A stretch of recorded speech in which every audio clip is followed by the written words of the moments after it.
This incompetent will finally embarrass herself. After this deal, I'm done with her. The message glowed on Richard's iPad screen. Left carelessly on the kitchen counter, Eleanor stared.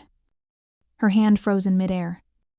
The herbal tea bag she was about to discard, dripping onto the pristine white surface. Hours. Their pitch meeting with Sterling Corporation, the biggest potential client of their careers, was just hours away. For 6 months. She had poured every ounce of her being into this proposal. The architectural designs, the structural analyses, the sustainability reports. And now this? Richard, her husband, her business partner, was plotting with his assistant, Isabel, to ruin her and take the company they built together. Vance and Thorne Designs was her life's work. But Richard didn't know she'd just seen his plan. And the cup of relaxing tea he'd so carefully prepared for her moments ago was now sitting right in front of him. Her name was Eleanor Vance. And for 10 years, she'd been the quiet force behind Vance and Thorne Designs, a boutique architecture firm carving a niche in sustainable urban development in Chicago. Richard Thorne, her husband, was the face, charming, networked, the one who glad-handed clients, while Eleanor spent nights bent over blueprints, solving complex design challenges. They started in a tiny shared office, fueled by cheap takeout and shared ambition. She was the architect, the strategist. He was the salesman, or so she'd believed. The iPad shouldn't have been there. Richard had rushed upstairs 20 minutes ago for an urgent conference call, leaving it on the granite counter. Eleanor, clearing their breakfast dishes, had accidentally nudged it awake. The screen lit up with a preview notification. A message from IAT. Isabel Moro. Curiosity. A cold prickle of unease she'd been ignoring for months. Made her unlock it. His password hadn't changed since their anniversary. Her stomach plummeted as she scrolled. It wasn't just a flirtation. It was a full-blown affair. Months of clandestine meetings, intimate jokes, and horrifyingly detailed plans. Plans for after the divorce. Plans for how Richard would leverage the Sterling deal, her designs, her strategy, to push her out, portraying her to investors as merely support staff while he took all the credit. Baby.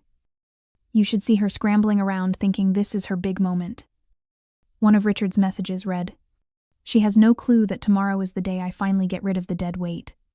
Isabel had replied with laughing emojis and can't wait to celebrate afterward. Just you and me running the show. They mocked her dedication. The 3A. M. Nights perfecting the 3D models. The endless rehearsals of her technical explanations. They laughed at her trust. Eleanor felt a wave of nausea so intense she had to grip the counter. The betrayal wasn't just infidelity. It was a calculated destruction of everything they had built. Everything she had built. Footsteps on the stairs. Quickly. Her mind snapping into survival mode. Eleanor placed the iPad exactly where she'd found it, turning back to the sink. Her hands automatically rinsing a plate. Her heart was hammering. But her face, reflected dimly in the dark window above the sink, was a mask of calm. 10 years with a man like Richard had taught her the art of the poker face. "Everything okay down here?" Richard asked, wrapping his arms around her waist from behind. His touch, usually a source of comfort after stressful work nights, now felt revolting. Invasive. She forced herself to lean back against him, tilting her head slightly. "Perfect," she said, her voice smooth, even, just running through the Sterling presentation in my head. "I'm so excited for us." "Us," he squeezed her tighter. A proprietary gesture that now felt like ownership. "That's right. Sweetheart, we're going to crush it. Together. Together." The word was a lie. Sharp and poisonous. The morning arrived, cloaked in a tense, deceptive normalcy. Eleanor rose at her usual 5:30 a.m., practiced yoga to calm her racing mind, and then slipped into their home office. Richard was already there. impeccably dressed in his favorite charcoal suit, radiating confidence. "Big day," he said, adjusting his tie, not meeting her eyes. "Feeling ready. More than ready," Eleanor replied, sitting at her own workstation. The final presentation files were open on both their screens. Every blueprint detail was checked. Every cost analysis triple verified. Every environmental impact statement flawless. She had spent months researching Sterling Corporation, understanding their corporate culture, their expansion goals, their CEO's known preference for bold, sustainable design. This wasn't just a pitch, it was a bespoke masterpiece designed to win. What Richard didn't know was that while he slept, Eleanor had made other preparations. A hushed, early morning call to Catherine Bell, the sharpest divorce attorney she knew, outlining the situation and scheduling an urgent meeting for that afternoon. A discreet email to their firm's accountant, requesting password-protected copies of all partnership agreements and financial contributions, sent from her private email address, and setting up a voice recording app on her phone, ready to capture the upcoming meeting. Around 9:30 am, an hour before the crucial video conference with Sterling's board and investors, Richard stood up. "I'll make us some tea," he announced brightly, something calming for the nerves. He went to the small kitchenette adjoining their office. Eleanor watched him. Her eyes narrowed. He was handsome. She couldn't deny it. Dark hair, sharp jawline, eyes that could sell ice in winter.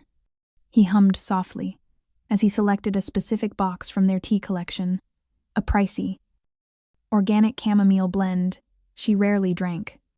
Why that one? Why today? He returned with 2 identical ceramic mugs.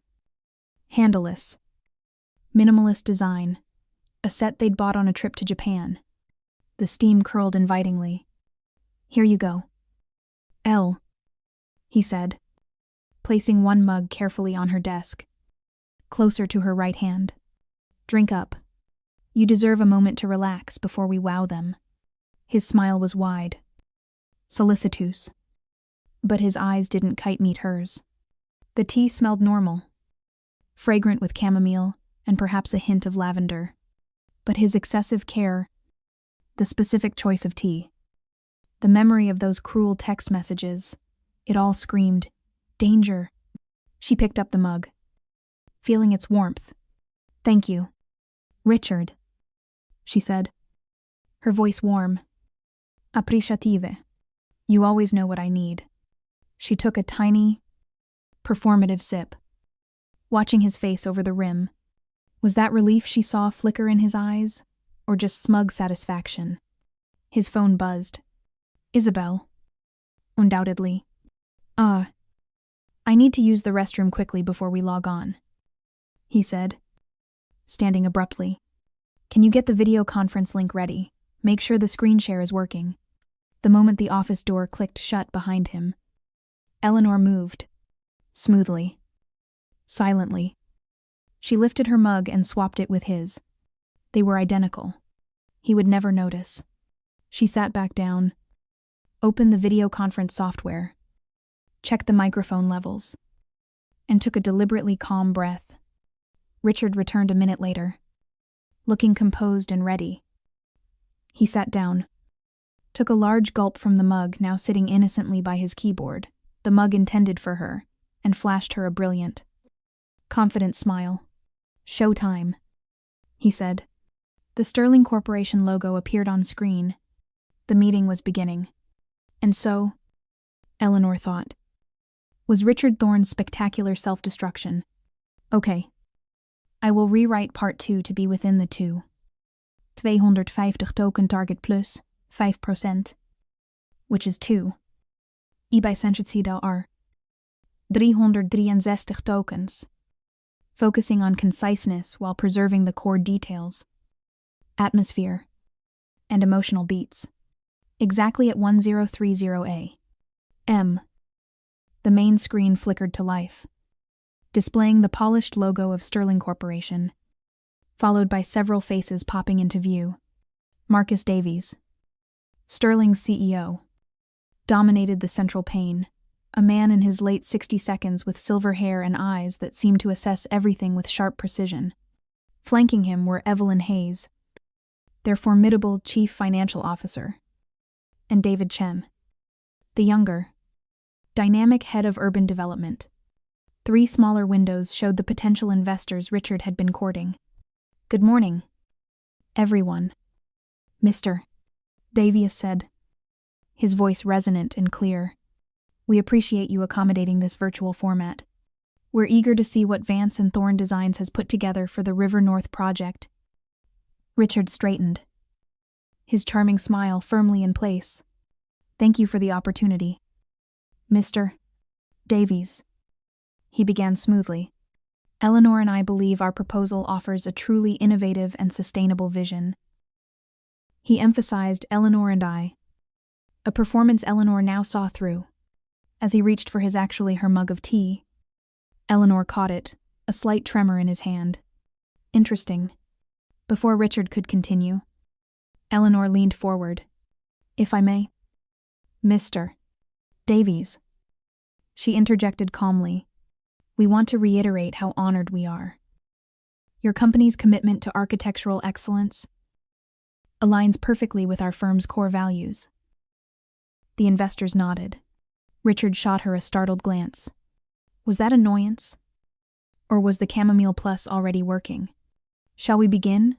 Richard asked. Recovering and clicking to the first slide, an impressive 3D rendering. "Our design concept centers on 3 key pillars: innovative sustainability, community integration, and..." He paused, blinking hard. "And timeless aesthetics."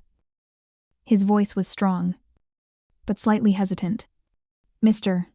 Davies leaned forward, focused. "The first pillar, sustainability," Richard continued, "involves passive solar design, integrated green roofing, and..." Another pause. He rubbed his temple, then reached for his tea again, taking a noticeable gulp. "And cutting-edge water reclamation systems." Eleanor watched the investors' faces. Subtle frown lines appeared. Richard was stumbling over technical terms. "The second pillar involves community integration," Eleanor said, stepping in seamlessly as Richard took another drink. "Our ground-level design incorporates public access plazas, fostering a dynamic connection." As she spoke, Richard finished his tea. He was dosing himself with his own sabotage attempt. She kept her expression neutral. "Richard, perhaps you could elaborate on the structural engineering innovations," she asked sweetly. He blinked several times, struggling. "Yes, certainly. The structural..." "Ooh, the engineering." His words began to slur. Just slightly. Mr. Davies' eyebrows rose a fraction. Evelyn Hayes exchanged a quick glance with David Chen. This kind of faltering was disastrous. "Mr. Thorne." Evelyn Hayes' voice cut in as Richard stared blankly. 20 minutes had passed. His hesitation was now a glaring issue. I'm sorry," Richard stammered, shaking his head. "Just feeling a bit off." He reached for the empty mug, looking confused. The integration of the blank."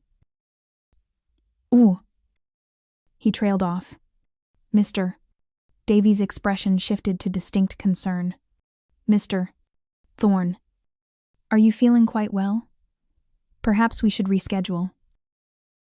This was Eleanor's cue. "Mr. Davies, if I may," she said, voice blending concern and capability. "Richard has been working exceptionally hard. Up until nearly 4 a.m., refining the 3D visualizations." A lie. She had been up. Perhaps I could continue while he takes a brief moment. It framed his state as exhaustion, positioning her as the capable partner. "Yes. Please proceed." "Ms. Vance," David Chen said quickly, Richard attempted a protest. No. Really. I'm fine. But as he gestured, he swayed and had to grip the desk. The investors exchanged pointed looks. Nuance. Watching him, Eleanor felt a brief pang of pity, quickly extinguished by the memory of his betrayal. Please. Richard, she said softly, let me handle this section. Turning to the camera. I assure you, I'm intimately familiar with every aspect. We developed this strategy as true partners. Another lie. She smoothly advanced the slide. As I was saying, the water reclamation system utilizes greywater recycling, reducing municipal water consumption by over 40%. Now, she was in her element, weaving together complex systems and elegant design. The clients' and investors' expressions shifted back to focused interest, then enthusiasm. Furthermore, she continued, clicking to a detailed cost-benefit analysis. The initial investment in the geothermal system shows a full ROI within 7 years. Mr. Davies leaned back, impressed. Aggressive ROI figures. Ms. Vance. Your confidence level. 100%. Eleanor replied instantly, based on verified performance data, adjusted for Chicago's climate. Behind her, Richard was pale, sweating slightly, blinking rapidly. The drug was dismantling his professional facade. The level of detail is remarkable. Evelyn Hayes commented. Thank you. Ms. Hayes. Eleanor said sincerely. We believe thoroughness is paramount. We aim to provide solutions, not just concepts. An investor scribbled notes rapidly. Richard fumbled for the empty mug again. Confused. He planned her humiliation. Instead, he orchestrated his own.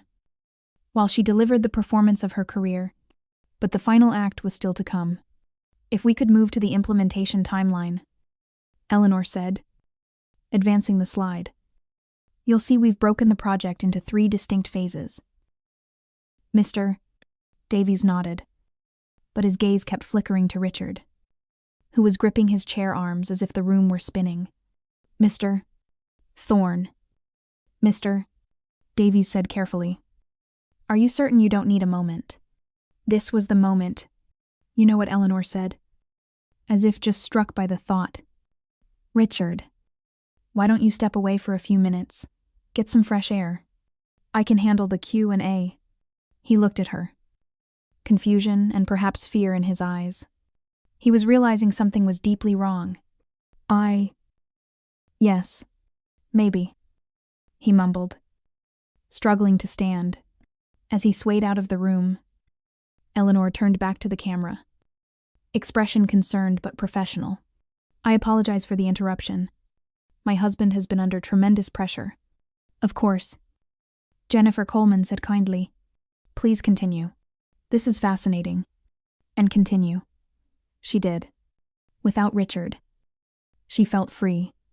This was her work. Her moment. She moved through the final points, and the Q&A with precision and passion, impressing everyone with her deep knowledge. Your competitive analysis is particularly thorough. Thomas Rivera commented. How did you obtain such detailed insights? 3 months of deep research. Eleanor replied honestly. Detailing interviews and data analysis. This isn't theoretical, it's real-world intelligence. Excitement built in their faces. Her phone, set to record, captured everything. Richard's decline, her takeover, crucial evidence. Ms. Vance. Mr. Davies said as she neared the end. This level of preparation is exceptional. How long have you been developing these strategies? Over 2 years, she replied, truthfully omitting Richard's lack of contribution to the core strategy. I adapted them specifically for Sterling Corporation. The financial projections are compelling. Margaret Torres, an investor, interjected. But how do you ensure successful execution? Eleanor smiled. Accountability is built into every phase.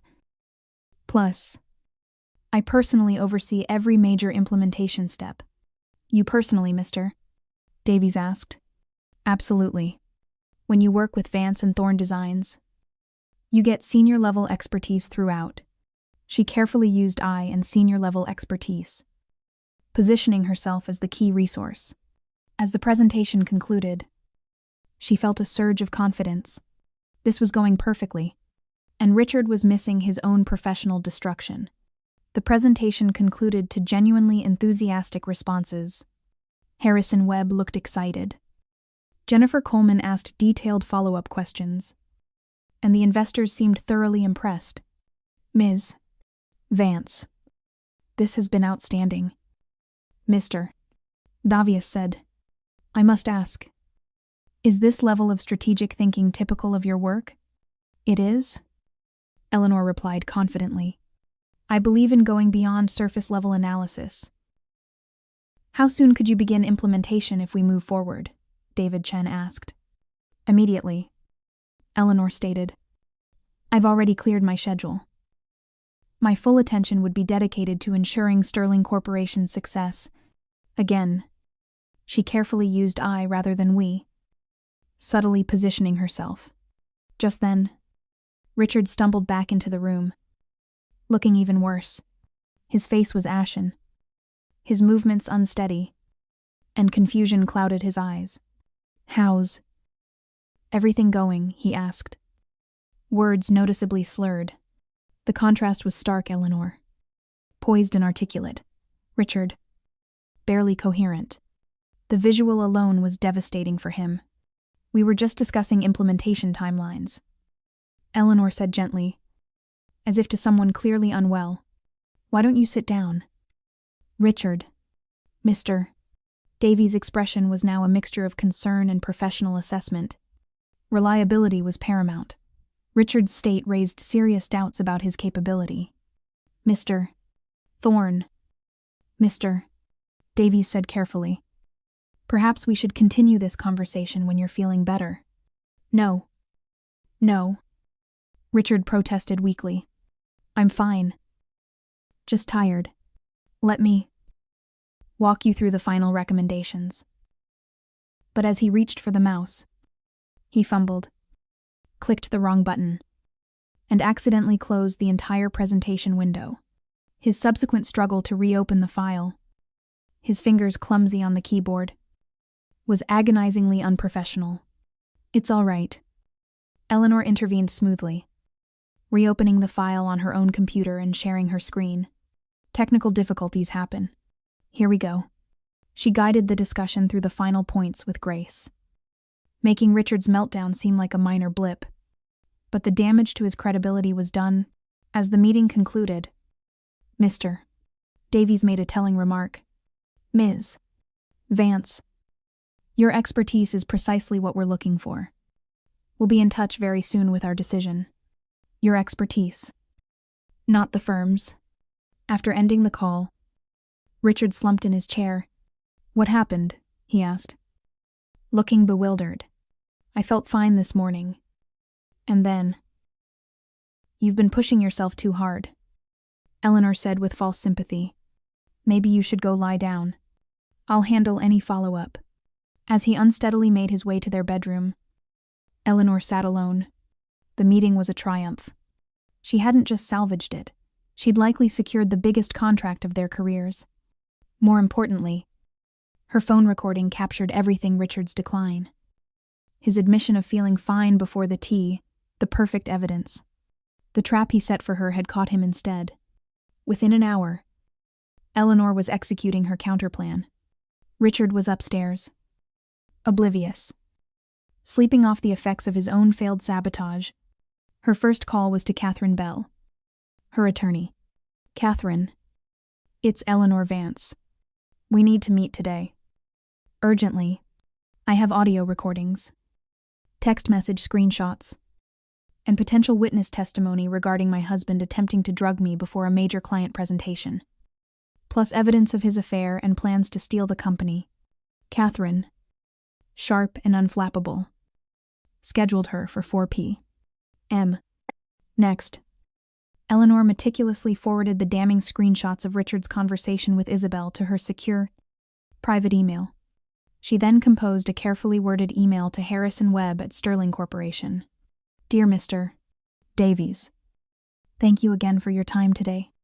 Following up on our presentation, I wanted to address the situation regarding my husband's apparent ill health during the meeting. While I don't wish to burden you with personal matters, this morning's incident has highlighted some underlying issues that require my attention. I want to unequivocally assure you that my personal commitment to the Sterling project remains absolute, and my ability to deliver the exceptional results we discussed is entirely unimpeded by these circumstances. I will be fully available. It was professional, discreet, but hinted clearly that Richard might be a liability, while she remained the stable, capable leader. Harrison Webb was smart. He'd understand.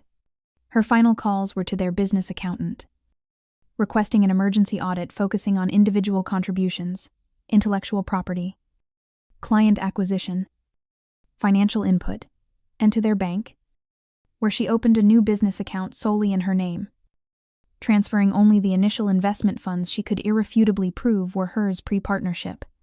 The designs, the strategies, Catherine would help secure those. Richard was still asleep when she left for Catherine's office, leaving a simple note. Running errands. Back by dinner. Let him have a few more hours of blissful ignorance. He thought her naive. He'd forgotten she was the one who built the foundations of their success while he merely decorated the facade. At 6:00 p.m. she returned. Richard was at the kitchen table, nursing a cup of chamomile tea she'd made earlier. Feeling better, she asked, feigning concern. I don't understand what happened, he repeated, rubbing his temples. I felt fine. Then, bam, I probably blew the Sterling deal. Don't worry, Eleanor soothed. I salvaged it. Actually, Mr. Davies seemed very impressed with our work. He looked up sharply. Our work? Well, the designs, the strategy we developed. She amended carefully. Though I handled most of the Q&A after you stepped out. She watched his face. He knew his plan to frame her as incompetent had failed, but he couldn't grasp why he'd been the one to unravel. Did Davies say anything about moving forward? He asked. Hope, flickering. He said they'd be in touch very soon. I think we have a strong chance. She didn't mention the email already confirming her success. Received just an hour before. Eleanor, after today's presentation, I'm confident that you are exactly what Sterling Group needs. Impressed, not only by your strategic thinking but also by your professionalism under difficult circumstances. Let's schedule a call tomorrow to discuss terms. The contract was hers. The future was hers. Tomorrow. Richard's carefully constructed world would shatter. As they ate dinner, his confusion palpable, her composure absolute. Eleanor savored the perfect, self-inflicted poetic justice. He'd tried to poison her future. Instead, he'd poisoned his own. 6 months later, Eleanor surveyed the Chicago skyline from her spacious new corner office, Richard's old office. The Sterling Corporation project was exceeding all expectations, delivering a 22% efficiency increase in Phase 1 alone. The divorce had been brutal but swift. Catherine Bell presented the irrefutable evidence, the audio recording of the meeting, the text messages planning the takeover, and crucially, the toxicology report from the tea Eleanor had saved, showing high levels of a fast-acting sedative, easily obtainable over the counter, but clearly requiring premeditation. Faced with potential criminal charges and public disgrace, Richard settled quickly. Eleanor retained full ownership of Vance Designs, the client list, and all intellectual property. His attempts to claim he'd been drugged unknowingly crumbled under the weight of his own plotted betrayal. Isabel Moreau was terminated for gross professional misconduct. Eleanor had quietly forwarded the evidence of Isabel's collusion and affair with Richard to the State Architectural Licensing Board. Her career in Chicago was effectively overridden. Vance Designs had grown by 40%, fueled by the sterling success. Eleanor had hired 3 talented young architects and landed 2 more major contracts. The firm Richard tried to steal was now flourishing under her sole leadership, beyond what either had initially envisioned. Sometimes, late at night, reviewing blueprints, Eleanor thought of that morning, of Richard handing her the tea, so sure of her downfall. He never imagined his own arrogance was the real poison. Perfect revenge wasn't about elaborate schemes. She'd learned. It was about letting someone drown in their own malice while you calmly stepped aside and claimed the future they tried to take from you. He'd taught her a final lesson: always know which cup is yours.